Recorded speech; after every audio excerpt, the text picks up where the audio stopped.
Islom payg'ambari buyuk yaratganning huzuriga chiqib, u bilan yuzma-yuz ko'rishgandir. Men Me'rojga butun qalbim bilan ishonaman. Fyodor Dostoyevskiy.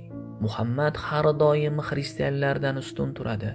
U insonni Xudo deb bilmaydi va o'zini Alloh bilan bir tutmaydi. Musulmonlarning Allohdan boshqa ilohi yo'q va Muhammad uning payg'ambari hisoblanadi. Bu yerda hech qanday muammo yoki siri yo'q.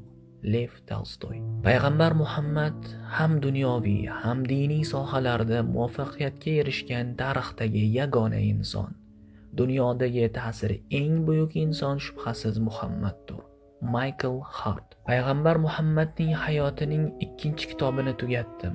Bu buyuk hayot haqida o'qishni davom ettirishim uchun hech narsa qolmaganidan juda ham afsuslandim. Islomning yoyilishi esa hech ham qilich sababli bo'lmagan, balki payg'ambar Muhammadning tavozisi va axloqi sababli bo'lgan. Mahatma Gandhi. Sening asringda yashamaganim uchun juda ham xafaman Muhammad. Otto fon Bismarck.